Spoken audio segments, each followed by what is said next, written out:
तो हेलो साथियों, नमस्कार। स्वागत है आपका आपके अपने चैनल सक्सेस जंक्शन एक कदम सफलता की ओर में। मेरा नाम है अतुल शुक्ला और हम लेकर के आ गए हैं आपके लिए मध्य प्रदेश वर्ग 3 पात्रता परीक्षा जो आपकी होने वाली है, उसका यहाँ पर ऑफिशियल रूल बुक जारी हो चुकी है। बहुत सारे लोग कयास लगा रहे थे कि ये जो सुबह आपका नोटिफिकेशन जारी हुआ था, वो फेक नोटिफिकेशन है, लेकिन अब यहाँ पर क्लियर हो गया है। ईएसबी की वेबसाइट पर जाकर के देख सकते हैं, ऑफिशियल रूल बुक जारी हो गई है। जो मुख्य मुख्य बातें हैं, जैसे कि योग्यता क्या है, सिलेबस क्या रहेगा, एग्ज़ाम पैटर्न क्या रहेगा, उम्र कितनी होनी चाहिए, फॉर्म डेट कब से शुरू होगा, एग्ज़ाम डेट कब है, बीएड या डीएड या फिर दोनों इसमें भर सकते हैं।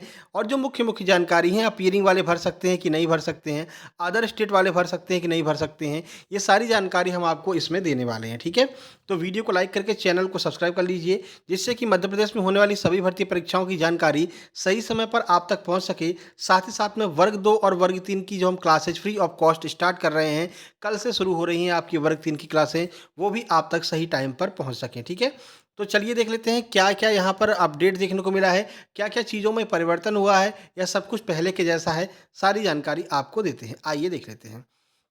सबसे पहले अगर आप गूगल पर जाकर के आप ईएसबी की वेबसाइट पर जाकर के इनका जो है रूल बुक यहाँ से डाउनलोड कर लेंगे। रूल बुक डाउनलोड करने के बाद में आप यहाँ पर देखेंगे कि कैसे कैसे क्या क्या चीज़ें यहाँ पर होने वाली हैं। देखिए, 2024 प्राथमिक शिक्षक पात्रता परीक्षा परीक्षा संचालन की नियम पुस्तिका देखेंगे।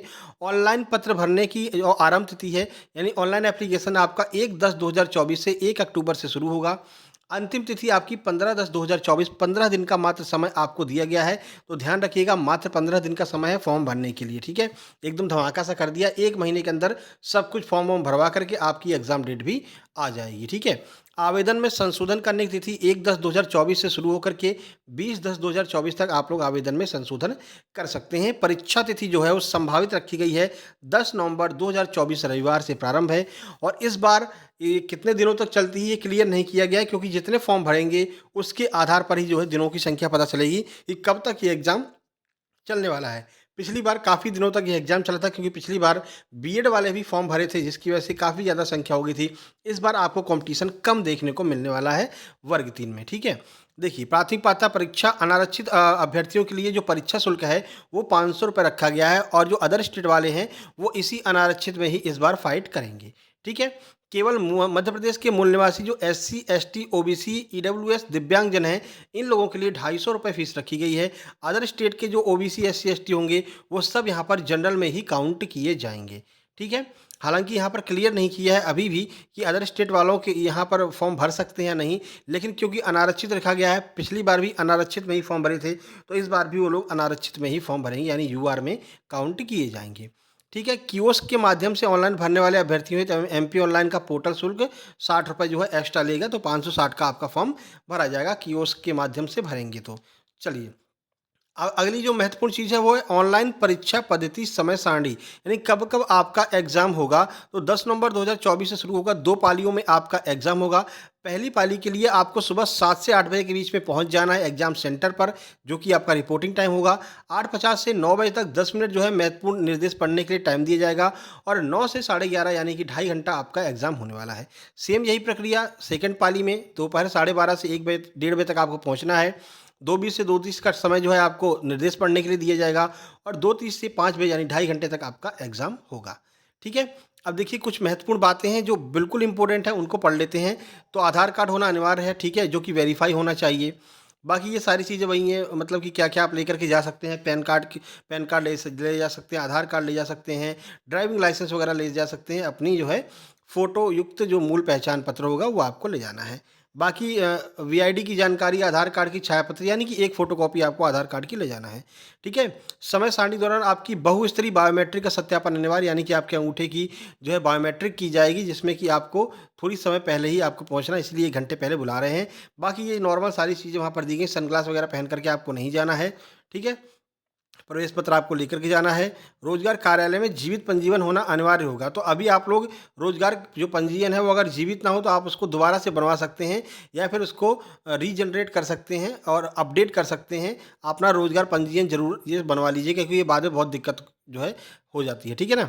चलिए, काला बाल पॉइंट पेन आपको परीक्षा पर लेकर के जाना है, अपनी खुद की पेन लेकर के आपको जाना है। ठीक है, और समय से मतलब कि अगर जब तक एग्ज़ाम बंद ना हो जाए तब तक आपको एग्ज़ाम कक्ष छोड़ने की अनुमति नहीं होगी। तो ये सारी चीज़ें सबको पता रहती हैं। अब यहाँ पर बताया गया कि कौन-कौन सी चीज़ें कौन-कौन सी पेज नंबर पर दी हैं। तो परीक्षा का जो पाठ्यक्रम जो सिलेबस है वो 15 से 20 नंबर पर दिया गया है। तो आइए देख लेते हैं। अब यहाँ पर देखिए ये महत्वपूर्ण जानकारी दी है, जो एलिजिबिलिटी होनी चाहिए वो एलिजिबिलिटी यहाँ पर बताया है।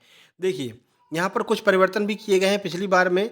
देखिए सेवा शर्तें 2018 मध्य प्रदेश जनजाति कार्य अनुसूचित मतलब कि एससी जो आपका जनजाति वाला होता है, ये दोनों के लिए समान होगा, चाहे जनजाति हो चाहे स्कूल शिक्षा विभाग हो, दोनों के लिए समान रूप से ये नियम लागू होंगे। ठीक है। पद का विवरण प्राथमिक शिक्षक के लिए पद की श्रेणी तृतीय श्रेणी यानी अराजपत्रित होगी। ठीक है। बाकी सारी चीज़ें यहाँ पर दी गई। शैक्षिक योग्यता आप देख लीजिए। शैक्षिक योग्यता में निम्नलिखित योग्यता धारित करना आपके लिए अनिवार्य होगा। क्या क्या योग्यता है, चलिए देखते हैं। इसमें देखिए सबसे पहले है कम से कम 50% अंकों के साथ हायर सेकेंडरी यानी 12th होना चाहिए, अथवा इसके समकक्ष प्रारंभिक शिक्षा परीक्षा में 2 वर्ष का डिप्लोमा होना चाहिए, उसके समकक्ष यानी हायर सेकेंडरी आपकी होनी चाहिए। कम से कम 45% अंकों के साथ में हायर सेकेंडरी हो, या इसके समकक्ष राष्ट्रीय अध्यापक शिक्षा परिषद यानी मान्यता या मानक क्रियाविधि विनियम 2002 के अनुसार प्रारंभिक शिक्षा शास्त्र में 2 वर्ष का डिप्लोमा हो, तो भी आपका काम चल जाएगा अगर आपकी परसेंट कम है तो। ठीक है। इसके अलावा अथवा कम से कम 50% अंकों के साथ हायर सेकेंडरी होनी चाहिए, अथवा इसके समकक्ष प्रारंभिक शिक्षा शास्त्र में 4 वर्ष का जो आपका डिप्लोमा होता है वो भी चलेगा, जिसे हम BLED कहते हैं। BLED भी यहाँ पर अनिवार्य होगा। BLED में भी आप फॉर्म डाल सकते हैं। अथवा 50% अंकों के साथ हायर सेकेंडरी या इसके समकक्ष शिक्षा शास्त्र में 2 वर्षीय डिप्लोमा जो आपका DED होता है। ठीक है। स्नातक उपाधि तथा प्रारंभिक शिक्षा शास्त्र में यानी कि स्नातक हो आपके पास में, ग्रेजुएशन हो और प्रारंभिक शिक्षा शास्त्र में 2 वर्ष का डिप्लोमा इसके समकक्ष हो, तो भी आप फॉर्म भर सकते हैं। यानी कि बीएड वाले यहाँ पर फॉर्म नहीं भर पाएंगे, स्पष्ट रूप से यहाँ पर बता दिया गया है। ठीक है ना। तो बीएड की कहीं पर कोई बात नहीं की गई है। आरक्षित वर्गों जैसे SC ST इन सब के लिए 5% की जो है छूट दी जाएगी। यानी कि 50% अगर मांग रहे हैं तो जो भी आरक्षित लोग होंगे 5% कम कर दीजिए, यानी कि आप जो है 45% पर यहाँ पर फाइट कर सकते हैं, दिव्यांगजन जो भी होंगे और SC ST वाले जो भी होंगे, OBC वाले जो भी होंगे। ठीक है। इसके अलावा संस्कृत पाठशाला के प्राथमिक शिक्षक, ये संस्कृत पाठशाला वाली योग्यता भी आपकी काम कर जाएगी, चल जाएगी। DLED उत्तीर्ण होना आवश्यक रहेगा। ठीक है। आगे बढ़ते हैं। देखिए इसके अलावा गाँव में दिया है माननीय सर्वोच्च न्यायालय के दिनांक 11/8/2023 के निर्णय के अनुसार बीएड योग्यताधारी अभ्यर्थी पात्र नहीं होंगे। सुप्रीम कोर्ट ने बोल दिया था भाई बीएड वाले अब जो है प्राथमिक टीचर नहीं बन सकते हैं। इसके अलावा देखिए आपको पास करने के लिए कितने अंक चाहिए, तो प्राथमिक शिक्षक में जो भी SC ST OBC EWS वाले हैं उनको 50% यानी 75 अंक लाने होंगे, और जो अन्य हैं यानी कि जनरल वाले हैं उनको 60% यानी 90 अंक लाने होंगे पास करने के लिए। अदर स्टेट वालों पर भी यही नियम 90 वाला लागू होगा, यानी 40% 50% वाला अब लागू नहीं है, 50 और 60 वाला ही यहाँ पर लागू है। आगे देखिए यहाँ पर वही बातें की गई, 50% अंक चाहिए, 60% अंक चाहिए। ठीक है ना। तो ये सब अपन ने देख रखा है।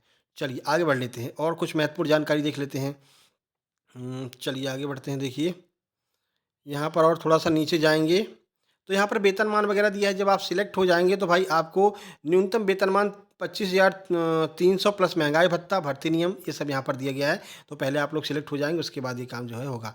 हाँ ठीक है। अब यहाँ पर ये देखिए न्यूनतम जो आपकी योग्यता होगी, एज जो है वो देखिए 1 जनवरी को अभ्यर्थी की न्यूनतम आयु 21 वर्ष होनी चाहिए।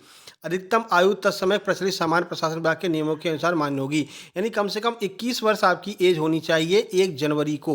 1 जनवरी मतलब जो आपकी 1 जनवरी निकल गई है, इसको आपको 21 साल की एज आपकी होनी चाहिए, तभी आप इसमें फॉर्म भर सकते हैं। ठीक है। विज्ञापन वर्ष की 1 जनवरी को, विज्ञापन वर्ष की 1 जनवरी मतलब यही आपकी 2024 की 1 जनवरी, कन्फ्यूज नहीं होना, 2025 वाली नहीं जोड़ लेना। ठीक है। चलिए बाकी परीक्षा का योजना एवं पाठ्यक्रम संलग्न है, नीचे आपका परीक्षा का योजना एवं पाठ्यक्रम वगैरह दिया, यानी कि सिलेबस आपका नीचे दिया गया है। तो चलिए देख लेते हैं। देखिए अब यहाँ पर आवेदन पत्र भरने की तिथि ये हम पढ़ चुके हैं, ये देख चुके हैं, कोई दिक्कत नहीं है। ठीक है। विवरण भी हम देख चुके हैं, 150 अंक का आपका एग्जाम होने वाला है, ये भी हम आपको बता चुके हैं। ठीक है। फीस भी आपको हम बता चुके हैं कितनी कितनी क्या लगने वाली है, 500 और 250 रुपये ऊपर ही बता दिया, अब नीचे बताने की कोई आवश्यकता नहीं है।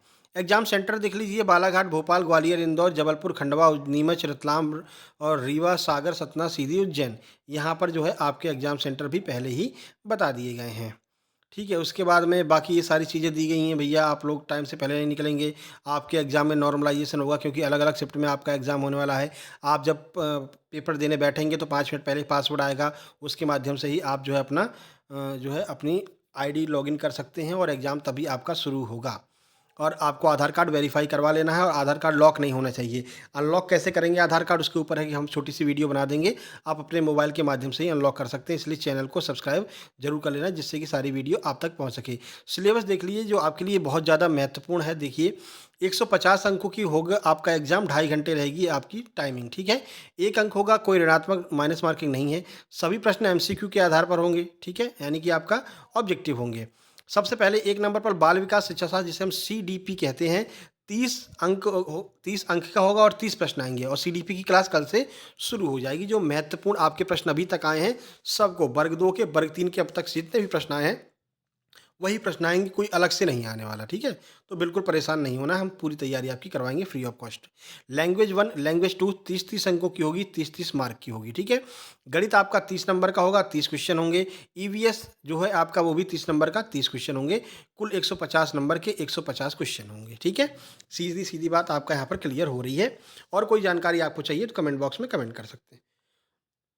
बाकी कल से क्लासेस शुरू हो जाएंगी तो आपको सारी चीज़ें खुद ही समय पता चल जाएगा। प्रश्नों की प्रकृति और स्तर, ये 6 से 11 वर्ष की आयु के मनोविज्ञान, ये सब चीज़ें यहाँ पर दी गई हैं जो अपने मतलब की है नहीं। तो जब आप तैयारी करने लगें तो खुद ही आपको सब पता चल जाएगा। बाकी यहाँ पर 15 प्रश्न इस तरह के बाल विकास के आने वाले हैं, फिर सीडीपी के 15 प्रश्न आएंगे। तो वो सब हम तैयारी कराएंगे तो आपको सारी चीज़ें सही समय पर पता चल जाएंगी।